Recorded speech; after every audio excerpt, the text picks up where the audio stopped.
Just listen to this. We want Steve. That is what the crowd was shouting. A graceful, composed, and stylish player, Steve Nash redefined the point guard position. But the question is, was he really that good, or was he overhyped? Stay tuned to find out just how good Steve Nash really was. Steve Nash was born on February 7, 1974 in Johannesburg, South Africa, and initially had no interest in basketball. He actually preferred ice hockey and soccer. He didn't even begin playing basketball until he was 13 years old, and the rest was history. Even though Nash was so talented at such an early age, nobody was intrigued. Seriously, nobody gave a damn. It was crazy. Highlight videos were sent to more than 30 universities by his high school coach, but none of them were impressed. However, after seeing him in person, Santa Clara's coach, Dick Davey, was flabbergasted. In his words, "After seeing him, I was nervous as hell, just hoping that no one else would see him," Davey admits.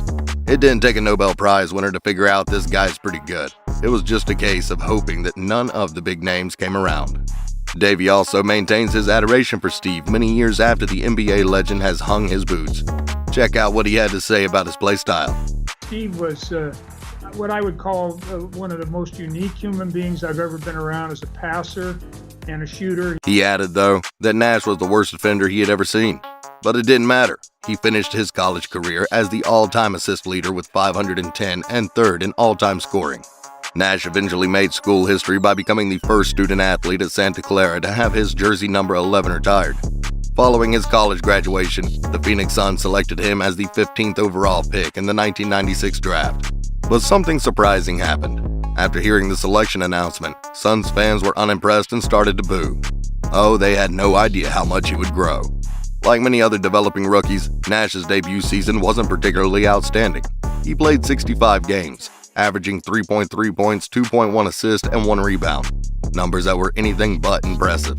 He wasn't very good, and the Suns didn't see him as a necessary part of the squad, even though he substantially improved the next season. So he was traded to Dallas in 1998. The Mavs were ready to give him a chance, making him a starter immediately. He honed his skills and established himself as a potent point guard while playing for them. He averaged 14.6 points, 7.2 assists, and 2.9 rebounds in 408 games for them.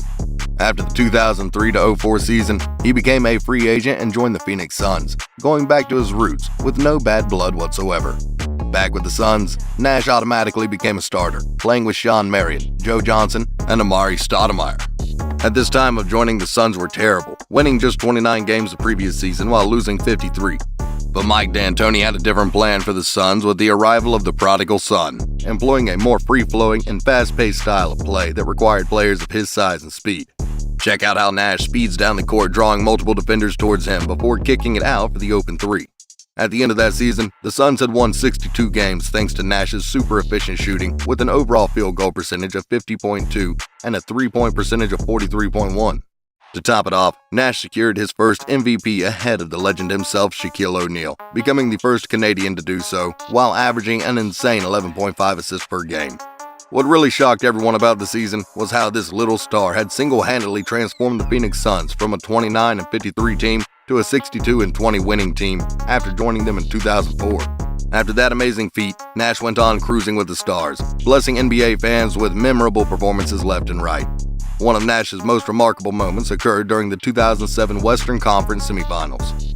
During Game 1 against the Spurs, Steve Nash collided with Tony Parker and his nose ended up bloodied because of it. After several minutes of ineffective attempts to stop the bleeding, Nash entered the game determined to win, even with his nose bleeding like crazy through a bandage. He didn't care. He wanted desperately to play, to win. Check out how he first nails his clutch three to tie the game in the fourth. Then watch how he blows past two players for the nasty inside hand finish. He was bleeding, he was in pain, but he was still trying to keep his team in the match on his own. Although the Suns lost that game, Nash displayed tenacity and toughness only the most elite of players possess. He was ridiculous, unstoppable, and downright nasty in that game. He ended the game with 31 points and earned the nickname because that was one nasty but heroic effort from the bleeding legend. In that same year, he was honored with the Order of Canada and 3 years later had the privilege of lighting the cauldron in the 2010 Vancouver Winter Olympics. By the time the 2010 playoffs came around, they faced their arch nemesis, the Spurs, yet again. The Suns were up 3-0 and they were cruising along. Nothing could go wrong, right? Wrong. With 12 minutes to go in Game 4, an unintentional elbow to the face by Tim Duncan left Nash injured in one eye. Everybody thought it was over. Without Nash, the Spurs were going to ruin the party. But they forgot that this wasn't the first time Nashty played through pain. The two-time MVP returned to the court with one stitched eye, determined to close the game. He contributed 10 points and 5 assists in the last period to put the finishing touches on the Spurs' demise. He did this with lethal threes, smooth floaters, and crucial assists. In that game, he shined like an absolute star. Although Nash had his legendary moments, he also had one glaring flaw that held him back as a strong guard. Put simply, it was his lack of defense. He was an absolute elite shooter who was part of the 40-50-90 club, which meant he shot higher than 40% from the three, 50% overall, and 90% from the free throw line. His offense may have won him 7 All-Star selections and 2 MVPs, but the Canadian native was utter garbage in defense. In terms of defensive rating and steals, Nash was nowhere to be found. The man never averaged more than 1 steal in his entire career. In addition, when Nash played for the Suns, they had the worst defensive record in the league in terms of points conceded. In no defense statistical category did Nash or his squad rank higher than the rest of the league. This explains why, despite making 5 playoff appearances, he never made it to the NBA Finals, since it is virtually impossible to win a title without striking a balance between offense and defense. But the one thing that everyone would agree with is Nash's undeniable legacy. Despite his flaws, Nash influenced the game with his high basketball IQ and his insane passes. His ability to always find the open teammate in the corner or off the cut was incredible. If none of his teammates were open, he would orchestrate a play that found them open. Worst comes to worst, he would punish them himself with his lethal shooting. It was a matter of picking your poison as the opposing team. As said by Steve Kerr, the point guards of the following generation were influenced by Nash. He was a master at passing the ball. One young player that clearly has his heart out for the legend is Trae Young. The Atlanta youngster once said in an interview, "If anybody asks me who the best player of all time is, I tell them Steve Nash. That's my favorite player, and he's always been my favorite player. I definitely try to model my game as much as I can to Steve."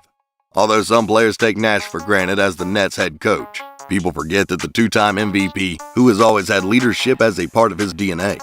In an interview with West Coast Conference, Davey reflected on Nash's coachability and his leadership skills. Check it out. Coaching him was as easy as it's ever been for me. He became the coach on the floor. Unsurprisingly, Nash was inducted into the Naismith Basketball Hall of Fame in 2018 alongside former teammates Jason Kidd and Grant Hill. He has since cemented his legacy as one of the league's greatest players, being named as one of the NBA's top 75 players of all time in 2021. After all that, if you're still doubting how good Nash was, just listen to what these NBA greats had to say about him. First up, we have the two-time scoring champion and Rockets legend Tracy McGrady. He was so difficult to guard because of the players that he played around and just how smart he was. Chauncey Billups even described playing against him as the stuff of nightmares, since Nash always seemed to be 3 steps ahead of everyone else. See for yourself. Yeah, listen, man, I had so many nightmares playing against this guy. I mean, he's one of the best I've ever played against. These legends have nothing but respect for Nash. But what do you guys think? Does he make your top 10 list of guards of all time? Let us know in the comments below.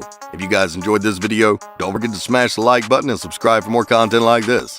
Just like Steve, one of the most electrifying players of the 2000s was the Flash himself, Dwayne Wade. To see a video on how good the Miami legend really was, be sure to click on this next video. Go ahead and click it. It's free.